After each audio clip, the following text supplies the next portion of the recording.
আসসালামু আলাইকুম, কেমন আছেন সবাই? আশা করি সবাই ভালো আছেন।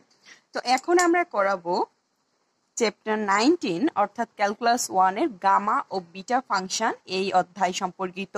আমরা বিটা ও গামা ফাংশনের মধ্যে সম্পর্ক নিয়ে আলোচনা করব। অর্থাৎ আমাদের বিটা ও গামার যে সম্পর্কটা আছে, এই প্রশ্নটা এভাবে আসতে পারে: বিটা ও গামা ফাংশনের মধ্যে সম্পর্কটা প্রমাণ করো, অথবা দেখাও যে beta m n equal to gamma m into gamma n ভাগ গামা এম প্লাস এন। অর্থাৎ আমাদের এটা প্রমাণ করতে হবে। তো চলো আমরা এর আগে আমরা কিন্তু গামা এবং বিটা সম্পর্কে ডিটেলে আলোচনা করেছি এবং গামা বিটা ফাংশনটা কি সেটা নিয়ে আলোচনা করেছি, এবং এই গামা বিটার আলাদা আলাদাভাবে যেই থিওরিগুলো ছিল সেগুলো আলোচনা করেছি। তাহলে এখন আমরা দেখি প্রমাণটা। তা আমরা কিন্তু জানি যে গামা ফাংশনের যেই সংজ্ঞাটা, তাহলে আমরা জানি যে গামা এন অর্থাৎ গামাকে আমাদের সংজ্ঞায়িত করা হয় গামা এন ইকুয়াল টু 0 থেকে ইনফিনিটি আমাদের integral e to the power minus x into x to the power n minus 1 dx. অর্থাৎ আমাদের এই মাথার উপরে যেইটা থাকবে, যেই চলকটা, সেই চলকটাই আমাদের হবে এইখানে। এটা আমরা জানি যে মাথার উপরে এক্স থাকলে এখানে এক্স, মাথার উপরে ওয়াই থাকলে এখানে ওয়াই, ই রূপ মাথার উপরে। এবং আমাদের এখানে যেহেতু এন, যে গামার ভেতরে যেটা থাকবে এক্স এর মাথার উপর, সেই সংখ্যাটা -1 হবে ডিএক্স। যেহেতু এক্স এজন্য ডিএক্স। এবং আমরা দেখো এখানে যেহেতু এন ছিল, আমাদের এখানে এম এবং এন দুইটাই কিন্তু আমাদের লাগবে, এজন্য আমরা গামা এমটাও এখানে বের করে নিব। তো 0 থেকে infinity e to the power minus x, x to the power আমাদের এটা ছিল এন মাইনাস 1, যেহেতু এখানে গামা এম এজন্য এখানে আমাদের হবে এম মাইনাস 1 ডিএক্স। তো এটাকে আমরা 1 নং সমীকরণ এবং এটাকে আমরা 2 নং সমীকরণ দিয়েছি। আশা করি তোমরা বুঝতে পেরেছো। এবার আমরা যেটা করব সেটা হচ্ছে আমরা 2 নং এর জন্য ধরব, 2 নং এর জন্য ধরি x ইকুয়াল টু আমরা ধরব ডেল ডি ওয়াই। এটা আমাদের প্রমাণের সুবিধার্থে। তাহলে আমাদের dx সমান কি হবে? ডেল যেহেতু ধ্রুবক এবং আমাদের আমরা x সমান ধরবো হচ্ছে শুধুমাত্র ডেল ওয়াই। তাহলে আমাদের dx টা কি হবে? ডেল এবং y কে করলে হবে dy। তো x এবং dx, এবং এখানে x এবং dx এর মানটা আমরা 2 নং এ বসাবো এবং এখানে আমরা লিমিটটা নির্ণয় করে নিই। লিমিটটা আমাদের x এর জন্য কি এবং y এর জন্য কি। তো x এর জন্য এবং y এর জন্য, x এর জন্য যখন আমাদের 0 ছিল তখন আমরা দেখি x 0 হলে আমাদের এখানে y টাও 0 হয়, এবং x এর জন্য ইনফিনিটি ছিল তখন আমাদের x ইনফিনিটি হলে এখানে y টাও আমরা দেখতে পাচ্ছি ইনফিনিটি হয়। তাহলে এবার আমরা 2 নং এ আমাদের মানটা বসাই। তো 2 নং এ আমাদের যেটা ছিল গামা এম ইকুয়াল টু আমাদের 0 থেকে ইনফিনিটি, লিমিটের পরিবর্তন হয়নি, এবং ই টু দি পাওয়ার আমাদের মাইনাস এক্স এর জায়গায় আমরা বসাবো হচ্ছে ডেল ওয়াই, এবং এক্স এর জায়গায় আবার আমরা বসাবো del y m minus 1, dx এর জায়গায় বসাবো আমরা del d Y.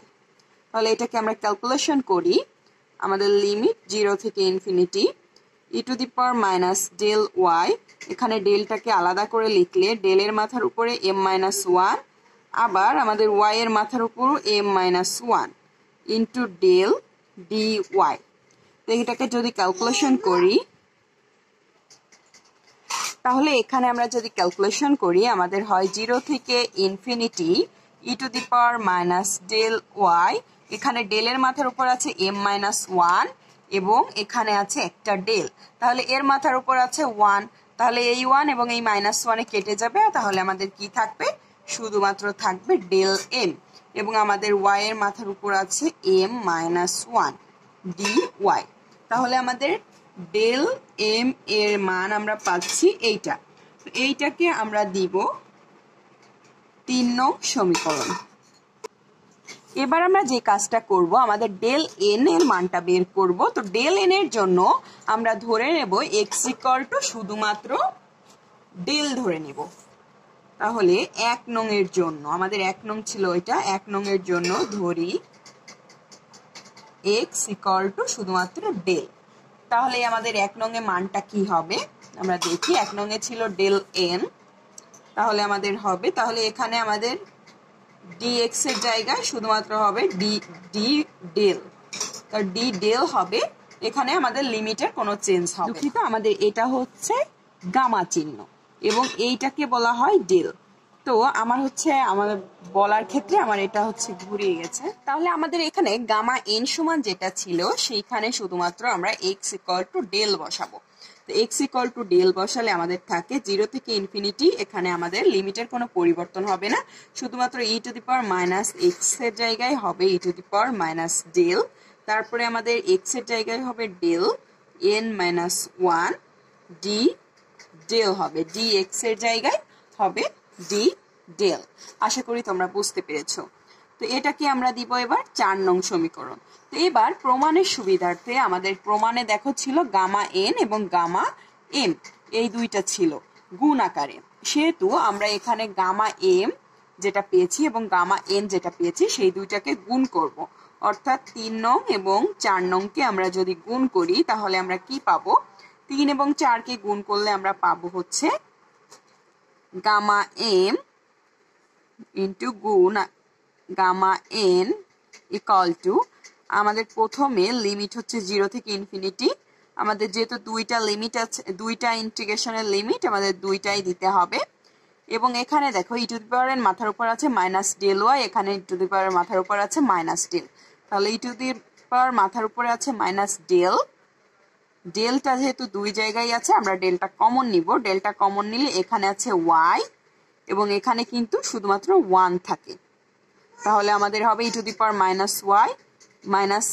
-del y + 1। এবার আমাদের এটার কাজ শেষ হয়ে গেল, আমাদের এইটা শেষ হয়ে গেছে, ইটা শেষ। এবার আমরা করব ডেল। তাহলে ডেলে কি আছে, আমাদের ডেলে আছে ডেলের মাথার উপর এখানে আছে m এবং এখানে আছে n প্লাস সব হলো যোগ হয়ে যাবে n এবং -1। এবার আমাদের কি আছে দেখি, এবার জাস্ট আছে আমাদের y, আমাদের ডেল শেষ হয়ে গেছে, এবার আমাদের আছে y। তাহলে y কে এবার আমরা যদি নিই y m-1, এখানে আমাদের কোনো y নেই, এখানে এবার কি আছে আমরা d ডেলটা আগে নিব কারণ ডেলের কাজটা আমরা আগে করব, এরপরে নিব dy। ডেলের যেই লিমিটটা সেটা হচ্ছে আমাদের আগে করতে হবে আমাদের প্রমাণের সুবিধার জন্য। এবার দেখো আমরা যেটা করব সেটা হচ্ছে 0 থেকে ইনফিনিটি, এটাকে আমরা রেখে দিব এবং ভিতরে আমরা নেব শুধুমাত্র ডেলের অংশটুকু। 0 থেকে ইনফিনিটি e⁻del y + 1, আমাদের এখানে আর ডেলের মাথার উপর আছে m + n -1 এবং d ডেল। এটাকে আমরা প্রথমে লিখলাম কারণ আমাদের এইটার কাজ আগে করব এবং আমাদের y এর যে অংশটুকু সেটাকে আমরা বাইরে রাখবো কারণ y এর কাজ আমরা পরে করব। তাহলে এবার দেখো আমাদের একটা সূত্র ছিল যেটা হচ্ছে del n/kn = 0 থেকে ইনফিনিটি e⁻kx x⁻n-1 dx। তো যেখানে আমাদের এখানে যেই সংখ্যাটা সেইটা কিন্তু এইখানে ছিল, এখানে যেই এক্সটা থাকবে সেইখানে x, এখানে হচ্ছে x চলক, এখানে হলো চলকটা হচ্ছে x এবং আমাদের এই কেটা হচ্ছে একটা ধ্রুবক এবং যেই ধ্রুবকটা আমাদের ইর উপরে থাকবে x ছাড়া সেই ধ্রুবকটা আমাদের নিচেই আসবে, গামার নিচেই আসবে এবং তার উপরে হবে আমাদের x এর উপরে n-1, মানে -1 ছাড়া যেই সংখ্যাটুকু থাকবে সেইটা। তো এই সূত্রের ভিত্তিতে আমরা এখানে কি লিখতে পারি দেখো, এই সূত্রের আলোকে আমাদের এখানে এই ডেলটাই কিন্তু আমাদের x, কারণ এই দেখো d ডেল, এখানে xটা হচ্ছে আমাদের ডেল এবং y + 1 এটা হচ্ছে আমাদের k, অর্থাৎ এইটা হচ্ছে এই ক্ষেত্রে ধ্রুবক k। তাহলে আবার m + n টা হচ্ছে এখানে আমাদের n এর সমতুল্য। তাহলে এই সূত্র অনুযায়ী আমরা লিখতে পারি আমাদের এইটুকু অংশের মান হচ্ছে আমাদের 0 থেকে ইনফিনিটি, এটা তো ভিতরে ছিল এবং এই যে এই অংশটুকুর মান হচ্ছে গামা, এই যে যেহেতু এখানে m প্লাস n আছে সেহেতু এখানে n ছিল বিলাই n ছিল, এবং কিন্তু আমাদের এখানে আছে m প্লাস n সেহেতু আমরা m প্লাস n দিলাম, এবং ভাগ আমাদের এখানে ছিল k two the power n, অর্থাৎ আমাদের k হচ্ছে এখানে এইটা y প্লাস 1, এবং এর মাথার উপর ছিল n, মানে যেটার গামা ছিল সেইটা হচ্ছে k এর মাথার উপরে। সো আমাদের এখানে গামা হচ্ছে m প্লাস n, তাহলে এর মাথার উপর হবে m প্লাস n। আশা করি তোমরা এটা বুঝতে পেরেছো, এবং আমাদের এখানে আছে বাদবাকি y m মাইনাস 1 dy। আশা করি এই অংশটুকু তোমাদের আমি বোঝাতে পেরেছি। এবার এর পরবর্তী অংশটুকু হবে আমাদের, এটা হচ্ছে আমাদের এক সাইড চলে গেল, তাহলে এবার গামা m প্লাস nটা হচ্ছে এখানে আমাদের ধ্রুবক, এই জন্য আমরা এটা বাইরে নিয়ে চলে আসবো গামা m প্লাস n, এবং এখানে আমাদের 0 থেকে ইনফিনিটি, এবং ওয়াইটা যেহেতু উপরে আছে উপরে লিখবো, ভাগ আমাদের নিচে আছে y plus 1 two the power m plus n dy। এবং আমাদের এইটা কিন্তু আমরা থিওরি নাম্বার 7-এ আমরা একটা থিওরি করে এসেছি, সেই অনুযায়ী আমাদের এই যে এই অংশটুকু, আমাদের এই অংশটুকুর মান হচ্ছে বিটা এম এন। তো আমরা সেই অনুযায়ী আমরা এটা বসাতে পারি m প্লাস n যা ছিল তাই, এবং এই অংশটুকুর মান হচ্ছে বিটা এম এন। তো আশা করি তোমরা বুঝতে পেরেছো। আমি 7 নং উপপাদ্য তোমাদেরকে দেখাই। এই যে beta m n equal to আমাদের এই অংশটুকু, এখানে m মাইনাস 1 আছে, n মাইনাস 1 দুইটার ক্ষেত্রেই আমাদের বিটা এম এন ছিল। তো এই প্রমাণটা আমাদের হয়ে গেছে। আমাদের বাম সাইডে দেখো, বাম সাইডে কিন্তু আমরা 3 এবং 4 গুণ করেছিলাম, যেটার মান ছিল beta m n equal to এটা, অর্থাৎ আমাদের বাম সাইডে আছে gamma m n equal to gamma m plus n into beta m n. তাহলে আমাদের প্রমাণটা দেখো হয়ে গেছে অলমোস্ট, কারণ শুধুমাত্র আমরা এই যে গামা এম এনটা এই পাশে দিয়ে দিলেই আমাদের হয়ে যায়। তাহলে আমরা গামা এন ভাগ gamma m plus n equal to beta m n, এটা হচ্ছে আমাদের প্রমাণ হয়ে গেল। আশা করি তোমরা এই অঙ্কটা বুঝতে পেরেছো।